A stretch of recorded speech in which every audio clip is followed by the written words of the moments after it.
लकसभा बिसायख'थिनि समा खाथिनिफ्राय खाथि सफैबाय। बेखौ नोजोर होनानै राजखान्थियारि हान्जाफोरा फोसावदिंनायखौ गोख्रों खालामनायजों लोगोसे रायजो राजाफोरनि गोसोखौ बोनो नाजानाया नोजोर बोथाव जादों। बेबादि समावनो सनिबारखालि मोनाबिलि समाव बाक्सा जिल्लानि सालबारि महकुमा सिंनि धेकियाजानि भिसिडिसिनि बेन्दोङाव थानाय पुब गावाइमारि रिजार्भ सुपायाव बिपिएफ हान्जानि जयनिं हाबाफारि जालाङो। बे जयनिं हाबाफारियाव बिटिसिनि बारग' एमसिएलए रनजित खेरखातारि, सालबारि जिल्ला बिपिएफ हान्जानि गौथुमारि नेहाथारि दिगन्त गयारि आरो गुबुन गुबुन बिबाननि दैदेनगिरि मावथि सोद्रोमाफोरा बाहागो लादोंमोन। मख'जाथाव बाथ्रादि बे जयनिं हाबाफारियाव हेल्प यं एनजिअनि सोद्रोमाफोरजों लोगोसे सा 100निबो बांसिन इउपिपिएलनि मावथि सोद्रोमाफोरा बिपिएफ हान्जायाव हाबो। गुबुन फारसेथिं बे हाबाफारियाव बाहागो लानानै सालबारि जिल्ला बिपिएफनि गौथुमारि नेहाथारि दिगन्त गयारि आरो बारग' एमसिएलए रनजित खेरखातारिया खौरां बिजोंनि गेजेरजों ओरैबादि फोरमायो। धेकियाजानि प्राइमारियाव दिनै कयमारि गामि पुब कयमारि गामियाव रिजार्भ सुपायाव दिनै जयनिं हाबाफारि दं। बाहाय जोंहा 100+ दिनै जयनिं जादों गोदान इउपिपिएलनि गोजा गासैबो। जानो गोनांथारसै क'क्राझार नं 1 लकसभाया मा बुङो? जोंनि 1 नं क'क्राझार लकसभायावथ' जोंनि खाम्फा बरगयारि सारानो देरहाखानानै दं। दाखालिनिफ्रायनो बुंबोगासिनो दं आङो, माने बहुद आवगायाव गोजौआव थांनानै मासिखौ आवग्रायगोन आङो। दिनै नोंथांमोननि बे जयनिं हाबाफारियाव लोब लोब बाहागो लाफैनायखौ जों नुनो मोननाय जादों। मा फोरमायगोन बे समाव? बेफोरबायदिया डेलि जागासिनो दं जोंनि बिपिएफ दोलोआव। लोब लोब हाबफैनाय बा जयेन लानाया सोलिगासिनो दं लागातार आरो सोलिलांबाय थागोन। साबेसे जयनिं जादों दिनै? दिनै 100+। ओरैनो गामि जादों ना बबेबा गामिनि गुबुन गुबुन गामिनिफ्राय? बाहाय एनजिअबो दं, ओमफ्राय सिनियर सिटिजेनफोरबो दं। बिसोर गासै लोगो नांनानै दिनै 100+ जयेन जादों। नाथाय गोबां सावरायजादों सालबारि बियाबाव बिपिएफनिबो दुरबल जाबाय मा? बे बेसेबां सैथोबा बेसेबां बेखौथ' इउपिपिएलफोरा बुंखागोन, जायनि जाहोनाव इउपिपिएलआ गावसोर दिनैहालागै रायजोनि खाथियाव थांनानै भट बिनो हायाखै बा हाबनो हायाखै। बेखायनो बिसोरो बुंखागोन बेखिनिखौ।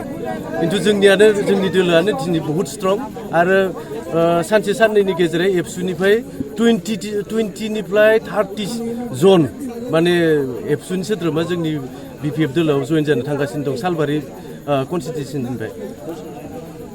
बाहाय जोङो जेब्ला बिपिएफनि गभर्नमेन्ट दंमोन बा 17 बोसोर बिसोर 17 बोसोराव जेबो मावाखै, बेखिनि समाव जोङो ओरैबायदि खामानि जे आं कन्ट्रेक्टर हिसाबै आंबो मिथिगौ सालबारि कनस्टिटुवेन्सि आरो मा होनो बेखौ जोंनि मथंगुरि कनस्टिटुवेन्सियाव मा मावदों मा मावाखै आं कन्ट्रेक्टर हिसाबै आं मिथिगौ। दा दिनै आङो बे जोंनि बिपिएफ दोलोआव साबमिल जाबाय कन्ट्रेक्टरनिफ्राय, थेवब्लाबो आङो मिथिगौ जे बिपिएफ दोलो जेब्ला सरकार सालायबाय दंमोन बाहाय बहुद अनेक माने डेभेलपमेन्टनि खामानि जादों।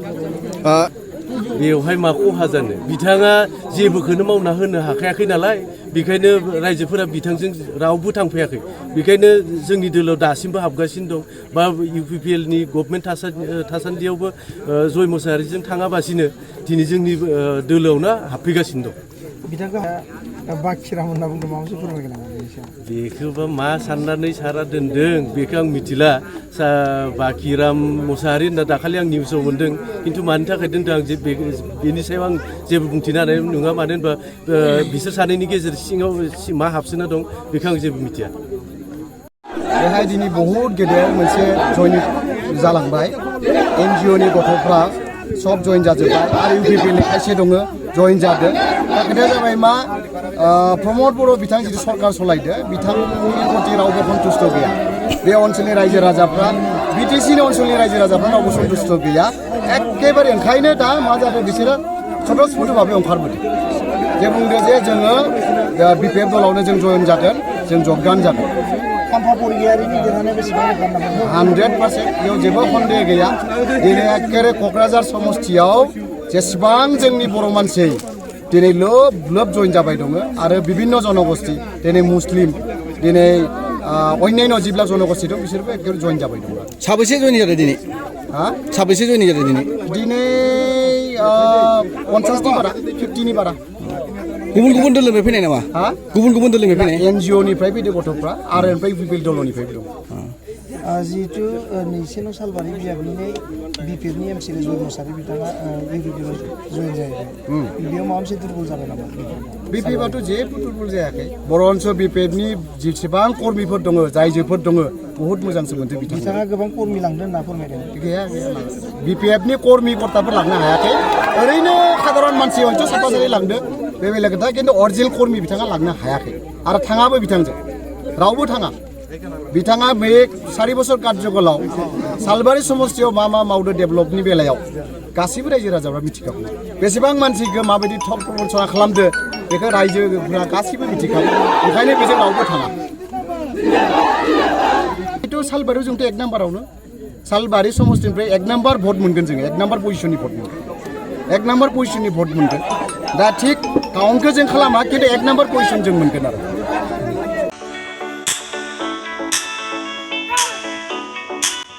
गेलेनायखौ मोजां मोनग्रा एबा गावबा गावनि गथ'खौ पेन्सिल सिलाट मार्शल आर्ट्सनि गोख्रों गेलेगिरि खालामनो सानग्राफोरनि थाखाय मोजां खौरां। चिरां जिल्लानि सापागुरि पेन्सिल सिलाट मार्शल आर्ट्स एकाडेमियाव मुं थिसननाया सोलिगासिनो।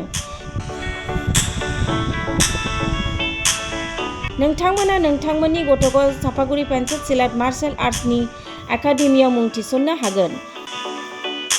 फोरोंनायनि जायगाया जाबाय सापागुरि लावज्रिपारा दगरपारा गेलेग्रा फोथार आरो बेरांगाव हास्रावबारि। मख'जाथाव दि सापागुरि पेन्सिल सिलाट मार्शल आर्ट्स एकाडेमिनि सोलोंसाफ्रा गुबुन गुबुन जायगायाव गेलेहैनानै जाफुंसारदों। नोंथांमोनाबो नोंथांनि गथ'खौ सापागुरि पेन्सिल सिलाट मार्शल आर्ट्स एकाडेमियाव मुं थिसननानै पेन्सिल सिलाट मार्शल आर्ट्सनि आखा-फाखा गेलेगिरि खालामदो। Sapaguri pencil सिलाट martial arts academy.